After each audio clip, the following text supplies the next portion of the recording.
नमस्कार माझ्या चौथीच्या बालमित्रांनो. चला तर आपण आज सुरुवात करूया शिवरायांचे बालपण. मी आत्तापर्यंत 3 धडे शिकून ठेवलेले आहेत. जर तुम्हाला ते पाहायचे असतील तर तुम्ही माझ्या यूट्यूब चॅनलवर जाऊन ते डिजिटल एक क्लासेसवर जाऊन तुम्ही पाहू शकता. मी आधीच या चौथीचे 3 धडे शिकून झालेले आहेत. आज आपण सुरुवात करूया शिवरायांचे बालपण. तर बघा, हा जो किल्ला दिसतोय तुम्हाला, इथेच शिवरायांचा जन्म झाला होता. या किल्ल्याचं नाव आहे शिवनेरी. शिवनेरी किल्ल्यावरच शिवरायांचा जन्म झाला होता. हे शिवरायांचे जन्मस्थान आहे. तर आपण पाहूया शिवरायांचा शिवजन्म. ते दिवस फार धामधुमीचे होते. उत्तरेकडून मुघल बादशहा शहाजहान याने दख्खन सर करण्यासाठी मोठे सैन्य रवाना केले होते. कोणी केले होते? मुघल बादशहाकडून शहाजहान याने दख्खन सर करण्यासाठी, याने त्याला दख्खन काय करायचं होतं, जिंकून घ्यायचं होतं मुघल बादशहाला. तर त्यांनी मोठे सैन्य पाठवले होते आणि शहाजी राजांच्या जहागिरीचे गाव होते पुणे आणि विजापूरच्या आदिलशहाने ते बेचिराग करून टाकले होते. जो विजापूरचा आदिलशहा आहे त्याने काय केलं होतं, ते बेचिराग करून टाकले होते. शहाजीराजे अडचणीत सापडले. इकडे आड तिकडे विहीर. शहाजीराजांच्या वाट्याला धावपळीचे आयुष्य आले. अशाच जिजाबाई गरोदर होत्या. कशामुळे? कारण काय झालं होतं, शहाजीराजे काय होते, पुण्याचे जहागीर असल्यामुळे त्यांच्यावरती पूर्ण जबाबदारी आली होती आणि तिथून उत्तरेकडून मुघल बादशाह शहाजहान याने त्याला दख्खन जिंकायचं होतं आणि विजापूरच्या जो आदिलशहा आहे त्याने ते बेचिराग करून टाकले होते. यात फसले होते शहाजीराजे आणि अशामध्ये जिजाबाई काय होत्या, गरोदर होत्या. तेव्हा काय झालं बघा, तेव्हा या धामधुमीत आणि धावपळीत त्यांना कुठे ठेवायचा हा प्रश्न उभा राहिला. शहाजीराजांना शिवनेरी किल्ल्याची आठवण झाली आणि जिजाबाईंना त्यांनी शिवनेरीवर ठेवायचे ठरवले. मग तिथेच जिजाबाई राहिल्या. शिवनेरी हा पुणे जिल्ह्यातील जुन्नर जवळील किल्ला आहे. त्याच्या चारी बाजू फार उंच कडे आहेत. त्या किल्ल्याच्या चारी बाजूला भक्कम अशी त्याची तटबंदी आहे आणि बळकट असे त्याचे दरवाजे होते.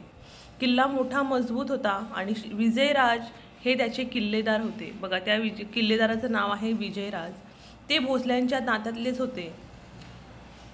जिजाबाईंच्या रक्षणाची जबाबदारी त्यांनी स्वीकारली होती. तेव्हा शहाजीराजांनी जिजाबाईंना शिवनेरीवर ठेवले व ते मुघलांवर चालून गेले आणि तो सोन्याचा दिवस उजळला.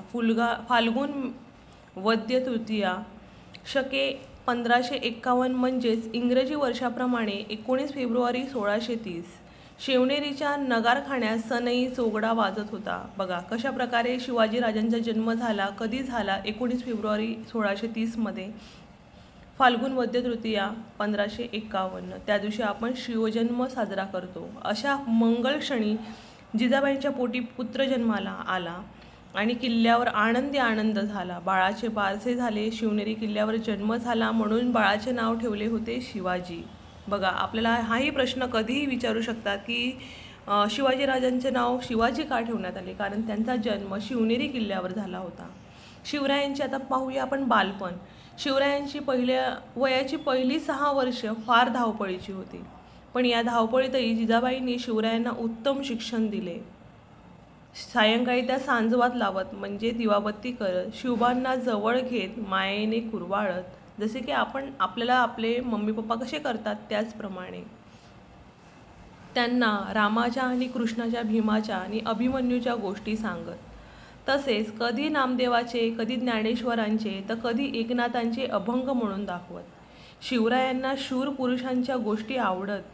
मोठे झाल्यावर त्यांच्यासारखे पराक्रम करावे असे त्यांना वाटे. बघा, कुठल्या पुरुषांचे त्यांनी, मोठ्या शूर पुरुषांची त्यांनी काय केलेली आहेत, गोष्टी सांगत असत जिजाबाई त्यांना आणि त्यांच्यासारखेच पराक्रम करावे असे जिजाबाईंना नेहमी वाटत असे. जिजाबाई साधुसंतांच्या चरित्रातील गोष्टीही सांगत. त्यातून त्यांच्या ठिकाणी साधुसंतांविषयी आदरबुद्धी निर्माण झाली. गरीब मावळ्यांची मुले शिवरायांबरोबर खेळायला येत. कधी कधी शिवबाही त्यांच्या झोपडीत जात. त्यांची कांदा भाकर आवडीने खात, त्यांच्याशी गमतीदार खेळ खेळत. बघा, हे शिवाजी जरी मोठे असले तरी त्यांनी काय केलेलं आहे, मावळ्यांची जी मुलं आहेत त्यांच्याबरोबर ते कांदा भाकरसुद्धा त्यांनी खाल्लेली आहे बघा आवडीने. मावळ्यांची मुले म्हणजे जणू रानातील पाखरे. ती पोपट, कोकिळ, वाघ यांचे हुबेहूब आवाज काढत. मातीचे हत्ती व घोडे बनवणे, मातीचे किल्ले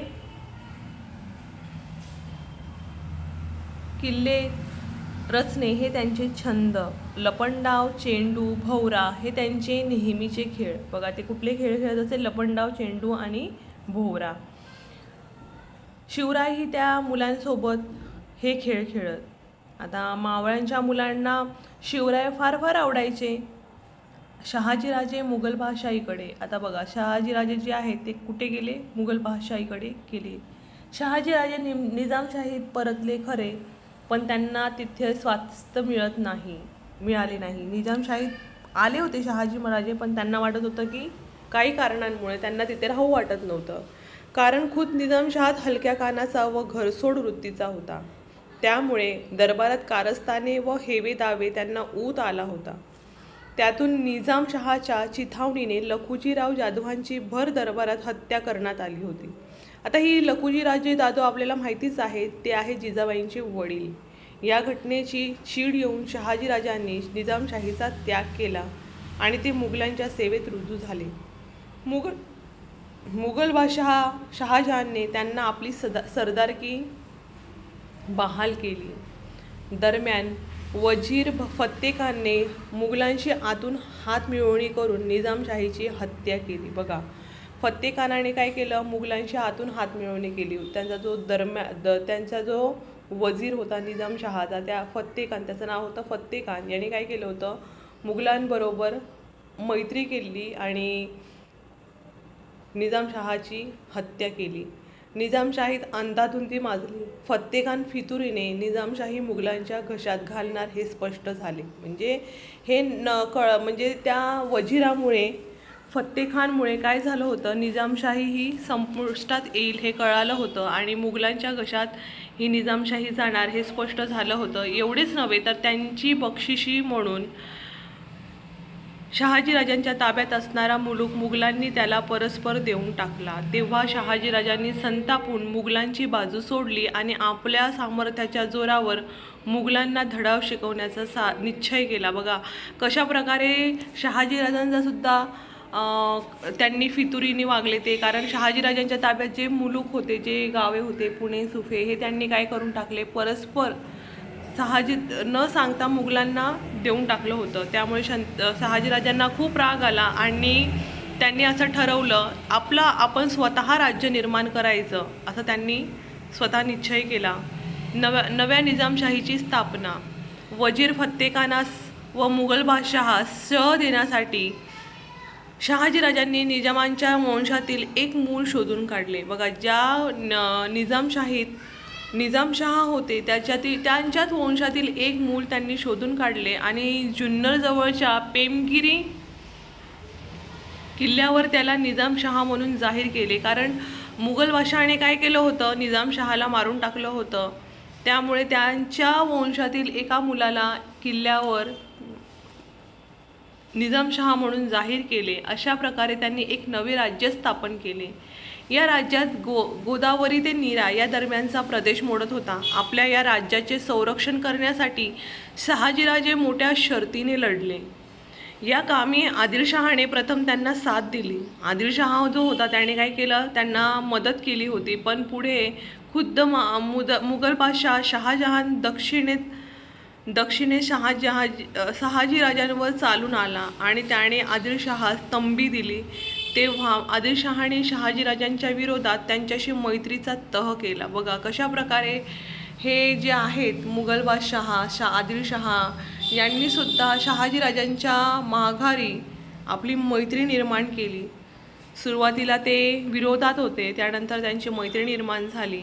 आता मुघल व आदिलशहा यांच्या संयुक्त फौजांशी शहाजीराजे गमिनी काव्याने लढू लागले. परंतु एकटे शहाजीराजे त्यांच्याशी किती दिवस लढणार, त्यांची शक्ती अपुरी पडू लागली.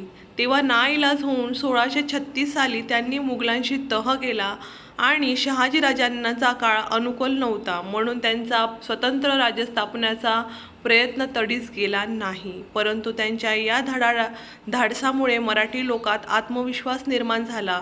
शिवरायांना हा आत्मविश्वास पुढे स्वराज्य स्थापण्याच्या कार्यात उपयोगी ठरला। बघा कशा प्रकारे त्यांच्या या जहागिरीतून त्यांचं स्वराज्य निर्माण झालं हे आपल्याला कळालंच असेल।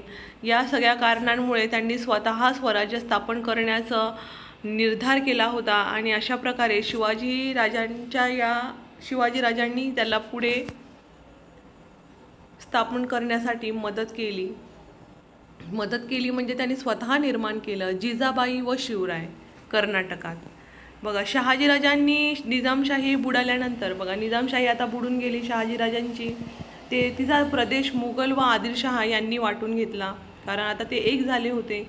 शहाजीराजांनी पुणे सुप्याची पूर्वापार जहागीर आदिलशाही राज्यात आली। बघा हे काय झालं की शहाजीराजांची जी पुण्याची आणि सुप्याची काय होती जहागिरी होती ते कोणाच्या ताब्यात गेली होती राज्यात आदिलशाहीच्या। तेव्हा आदिलशहाने ती जहागिरी आपल्या वतीने त्यांना दिली। म्हणजे आदिलशहाने मग काय सांगितलं की ही माझ्याकडून तुला भेट, पण ते निजामशहाने आधीच त्यांचंच होतं ते, पण आदिलशहाच्या हातात गेल्यामुळे आदिलशहाने त्याने मग असं सांगितलं माझ्याकडून तुला आता हे जहागिरी मी तुला देत आहे।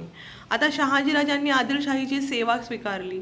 आता शहाजीराजांना त्यांची जहागिरी हवी होती त्यामुळे त्यांनी त्यांची सेवा स्वीकारली आणि आदिलशहाने त्यांची पुण्यापासून दूर कर्नाटकातील प्रदेश जिंकण्याच्या कामावर नेमणूक केली। बघा आदिलशहाने काय केलं, पुण्यापासून त्यांचं जे काम होतं की त्यांनी काय केलं होतं, आता शहाजीराजांना आपण काय करूया की पुण्यापासून दूर करून टाकूया असं त्यांनी असा बेत आखला होता। त्याचप्रमाणे आदिलशहाने त्यांची पुण्यापासून दूर कर्नाटकातील प्रदेश जिंकण्याच्या कामावर नेमणूक केली। शहाजीराजे कर्नाटकात गेल्यानंतर काही काळाने जिजाबाई आणि शिवरायही त्यांच्याकडे गेले आणि शिवरायांचे महाराष्ट्रातील बालपण धामधुमीचे गेले होते। आज या किल्ल्यावर तर उद्या त्या किल्ल्यावर अशी जिजाऊ आणि शिवबांची धावपळ चालू असायची। त्यावेळी वडिलांच्या पराक्रमाच्या गोष्टी लहानग्या शिवबांच्या कानी पडत असत। त्यांना खूप जण सांगत असे की तुमचे शहाजीराजे असे होते तसे होते, त्यांनी अशा प्रकारे पराक्रम केला, हे त्यांच्या कानावर नेहमी पडत असे। पुढे कर्नाटकात आल्यावर या मायलेकरांना थोडा स्वस्थपणा मिळाला, म्हणजे त्यांचं एक स्थिर त्यांना मिळाला स्थिर, कारण पुण्यात असताना या किल्ल्यावरून त्या किल्ल्यावर त्यांना नेहमी धावपळ होत होती। त्याच्यातून ते कर्नाटकात गेल्यानंतर ते थोडे स्थिरावले आणि कर्नाटकातील अनेक राज्यांना शहाजीराजांनी जिंकले। तेव्हा आदिलशहाने त्यांना बंगळूरची जहागीर म्हणून बक्षीस दिलं होतं। बघा त्यानंतर आधी तर त्यांना पुणे सुप्याची मिळाली होती, त्यानंतर आदिलशहाने त्यांना बंगळूरची जहागीर बक्षीस दिली होती। आता बंगळूर हे शहाजीराजांनी आपले मुख्य ठाणे केले आणि तिथे ते एखाद्या राजासारखे वैभवात राहू लागले, दरबार भरवू लागले। बघा कशा प्रकारे हा शहाजीराजांचा प्रवास आहे आणि हे शिवाजी महाराजांचं बालपण आहे। त्यांनी बघा कशा प्रकारे ते मावळ्यांच्या मुलांबरोबर बसत खेळत गोष्टी सांगत एकत्र बसून त्यांच्याशी गप्पा मारत खेळ खेळत, तर ह्या त्यांचा तो शिवरायांचे बालपण सवंगड्यांसोबत। तर तुम्हाला हा जो धडा आहे 4थीचा 4था कसा वाटला ते मला नक्कीच कळवा आणि जर आवडला असेल तर चॅनलला डिजिटल एके क्लासेस या चॅनलला नक्कीच सबस्क्राईब करा आणि लाईक करायला विसरू नका। थँक्यू।